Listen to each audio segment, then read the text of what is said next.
Incorporated, Dr. Stacy N.C. Grant.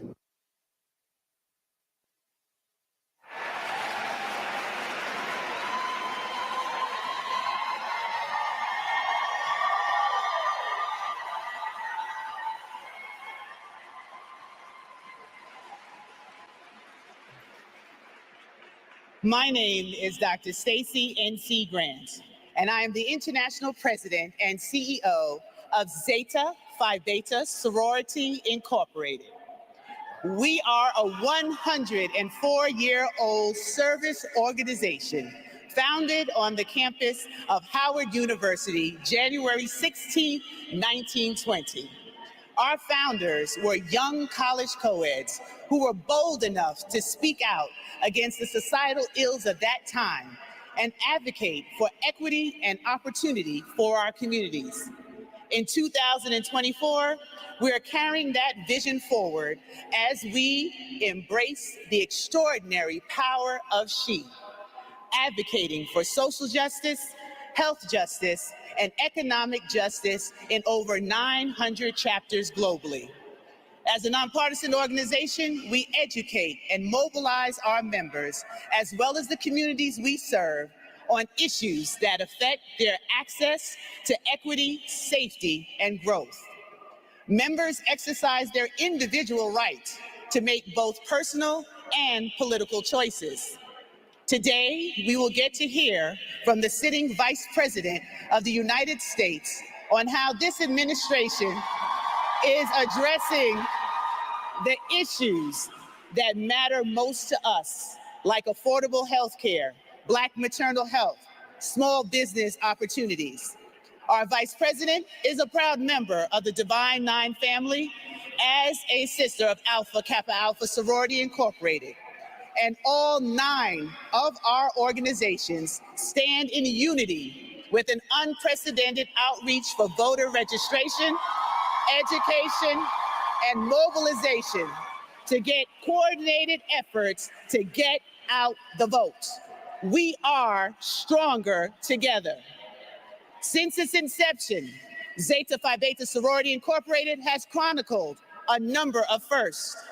We were the first Black Greek sorority to charter a chapter in Africa in 1948, to form adult and youth auxiliary groups, to centralize its operations in a national headquarters, and be constitutionally bound to a fraternity, Phi Beta Sigma Fraternity Incorporated.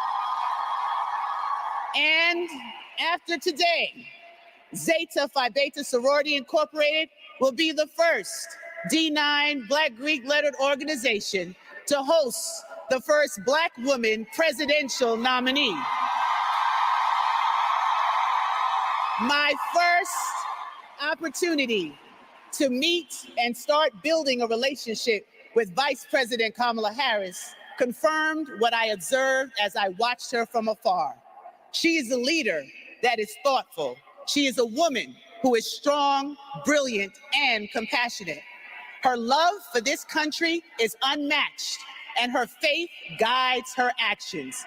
She is truly America's #1 lady and my dear friend.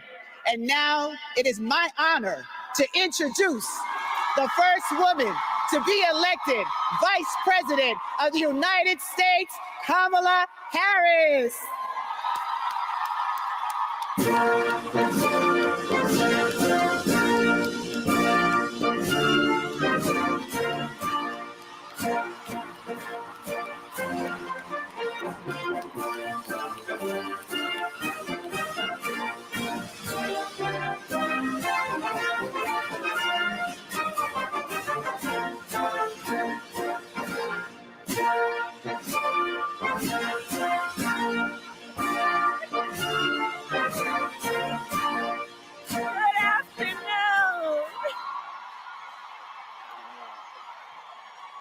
Good afternoon, everyone. Good afternoon. Please have a seat. Good afternoon. I was just saying to your most glorious president, Stacey N.C. Grant, she and I talked about this visit months ago, sitting together, having a meeting in the Oval Office. And we were she invited me then to attend today, and I just want to, if I can, I just want to thank you in front of all of the sisters who are here.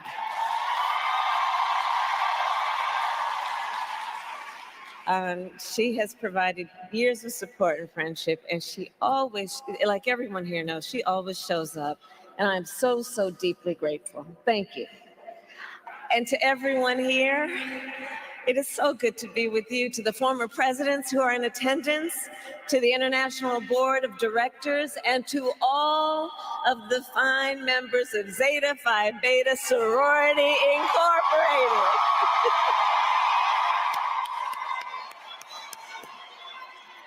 It is my great, great honor to be with you today.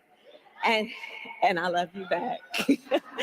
And also, on Air Force Two, joining me is Congresswoman Sidney Kamlager-Dove.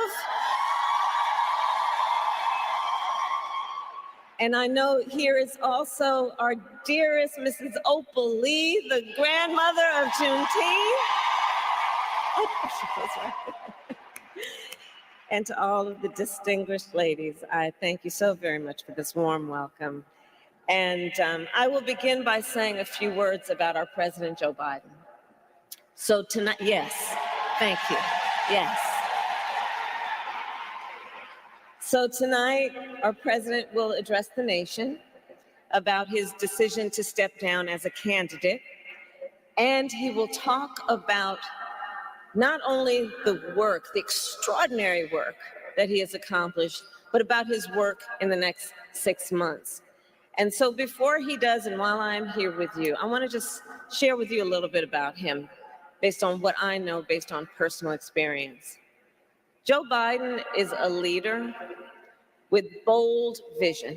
He cares about the future. He thinks about the future. He has extraordinary determination and profound compassion for the people of our country. And I say that because I know that we are all deeply, deeply grateful for his service to our nation.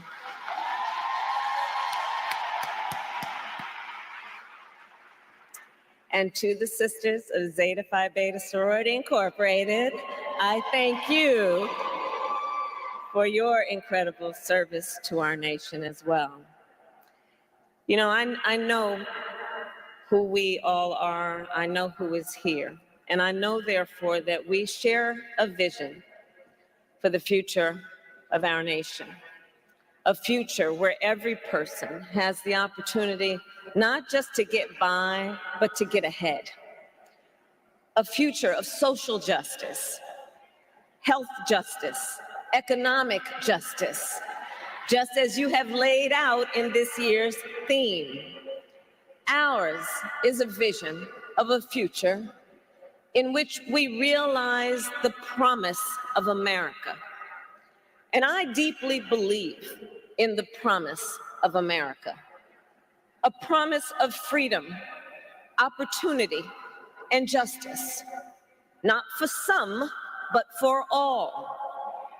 And for generations, the finer women of Zeta Phi Beta Sorority Incorporated have fought to build that brighter future. During the Civil Rights Movement, you marched for voting rights, economic justice, and an end to segregation. For more than 50 years, you have worked with the March of Dimes to lift up the urgent issue of maternal health. And from the 1980s, you inaugurated Zeta Days. And I will tell you, when I was a United States Senator, I would see this group of powerful leaders walking through the halls of Congress in white and blue. And I always knew I was looking at some of the most powerful advocates for justice in America. Truly. And of course, your leadership continued in 2020, when during the height of a pandemic, you helped elect Joe Biden, President of the United States, and me as the first woman Vice President of the United States. And I thank you. And now, in this moment, our nation needs your leadership once again. In this moment, I believe we face a choice between two different visions for our nation. One focused on the future, the other focused on the past. And with your support, I am fighting for our nation's future. And let us be clear about what that future looks like. I know the leaders in this room, and I know the future we believe in and we fight for. We here believe in a future where, for example, everyone has affordable health care, which is why our administration capped the cost of insulin for our seniors at $35 a month. We believe in a future where no child has to grow up in poverty, which is why I helped pass the child tax credit, which cut child poverty in half and cut Black child poverty even more. We believe in a future where the economy works for working people. That is why we forgave student loan debt for more than 5 million Americans. And if you or anyone you know benefited from that, please testify.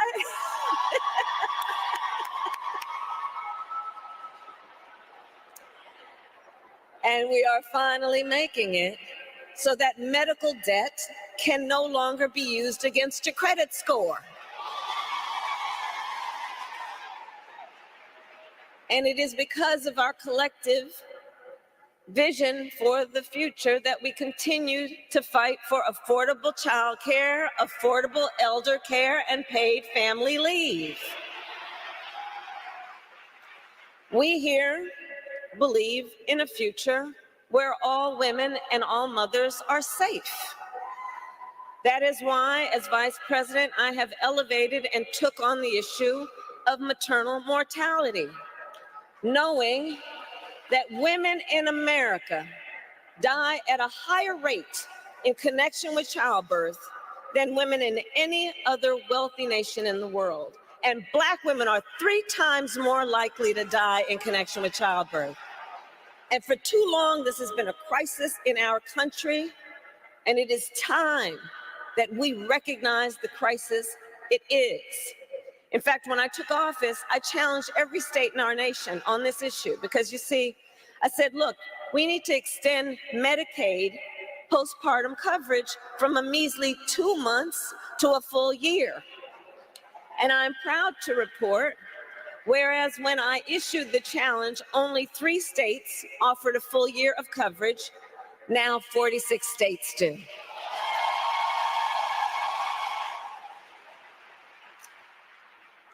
So I say, as we work to build a brighter future and to move our nation forward, we must also recognize there are those who are trying to take us backward.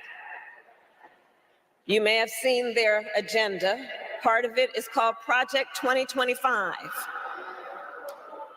Now, can you believe they put that in writing? 900 pages of it. Project 2025, a plan to return America to a dark past. They intend to cut Medicare, to repeal our $35 cap on insulin, to eliminate the Department of Education, to end programs like Head Start, which would take away preschool for hundreds of thousands of children in our communities. Let's be clear. This represents an outright attack on our children, our families, and our future. These extremists want to take us back, but we are not going back.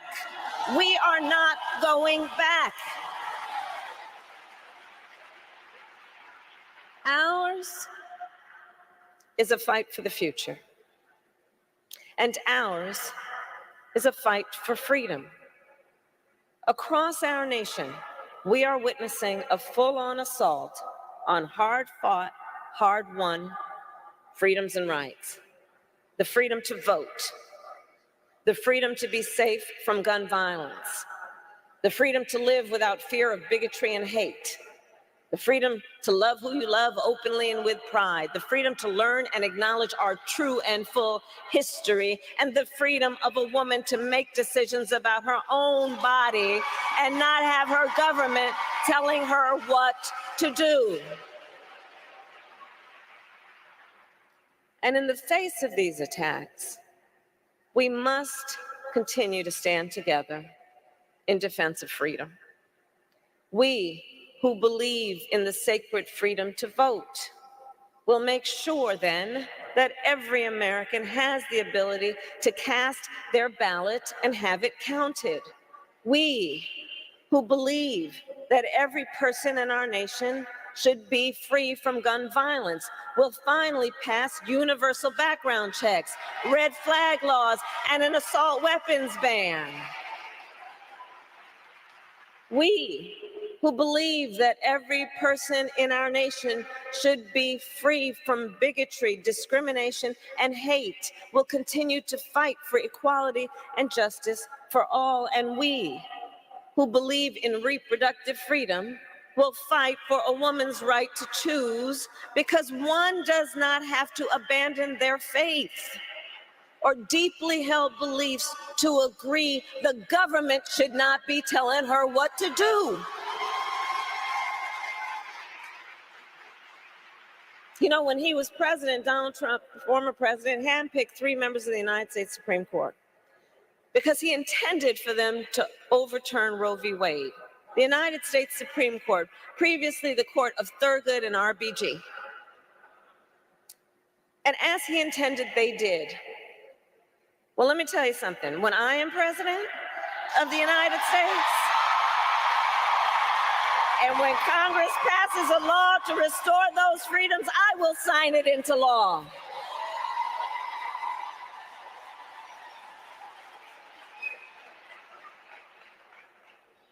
We are not playing around. So in conclusion, to the incredible members of Zeta Phi Beta Sorority Incorporated, I say, there's so much at stake in this moment. There's so much at stake. And again, then, in this moment, our nation, as it always has, is counting on you to energize, to organize, and to mobilize, to register folks to vote, to get them to the polls, and to continue to fight for the future our nation and her people deserve. And we know when we organize, mountains move. When we mobilize, nations change. And when we vote, we make history. So let us continue to fight with optimism, with faith, and with hope, because when we fight, we win. God bless you, and God bless the United States of America. God bless you. Thank you.